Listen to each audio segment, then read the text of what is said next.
UPSC rank holders association സെക്രട്ടേറിയറ്റിന് മുന്നിൽ നടത്തിവന്ന 17 ദിവസത്തെ സമരം പിൻവലിച്ചു. പൊതുവിദ്യാഭ്യാസ വകുപ്പ് മന്ത്രി N. ഷംസുദ്ദീനുമായി നടത്തിയ ചർച്ചയെ തുടർന്നാണ് സമരം അവസാനിപ്പിച്ചത്.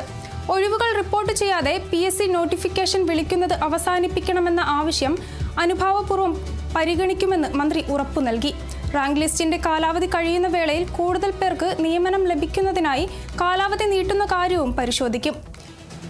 HTV തസ്തികയിൽ PSC റാങ്ക് ലിസ്റ്റിൽ നിന്നുള്ള നിയമനം, തസ്തിക നഷ്ടപ്പെടുത്തുന്ന സർക്കാർ സ്കൂളുകളിലെ അധ്യാപക വിദ്യാർത്ഥി അനുപാതം തുടങ്ങിയ ആവശ്യങ്ങളിൽ പഠനം നടത്താൻ 45 ദിവസം സമയം വേണമെന്ന് സർക്കാർ അറിയിച്ചു.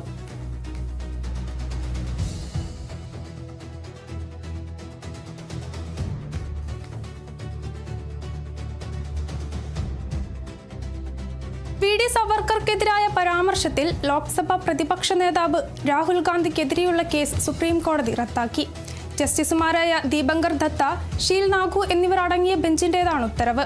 രാഹുൽ ഗാന്ധിക്കെതിരെ ലക്നൗ കോടതി പുറപ്പെടുവിച്ച സമൻസും കോടതി റദ്ദാക്കി. കേസിൽ രാഹുൽ ഗാന്ധിയെ പ്രോസിക്യൂട്ട് ചെയ്യാൻ ഉത്തർപ്രദേശ് സർക്കാർ അനുമതി നൽകിയില്ലെന്ന് ചൂണ്ടിക്കാട്ടിയാണ് കോടതി നടപടി. 2022 ഭാരത് ജോഡോ യാത്രയ്ക്കിടെയായിരുന്നു സവർക്കർക്കെതിരായ രാഹുൽ ഗാന്ധിയുടെ പരാമർശം. സവർക്കർ ബ്രിട്ടീഷുകാരുടെ സഹായിയാണെന്നും അവരിൽ നിന്ന് പെൻഷൻ വാങ്ങിയെന്നുമായിരുന്നു ആരോപണം.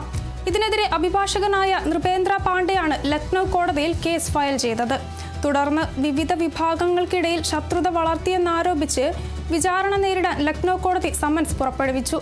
ഇതിനെ ചോദ്യം ചെയ്താണ് രാഹുൽ സുപ്രീം കോടതിയെ സമീപിച്ചത്. വിഷയത്തിൽ ഇടപെടാൻ നേരത്തെ അലഹാബാദ് ഹൈക്കോടതി വിസമ്മതിച്ചിരുന്നു.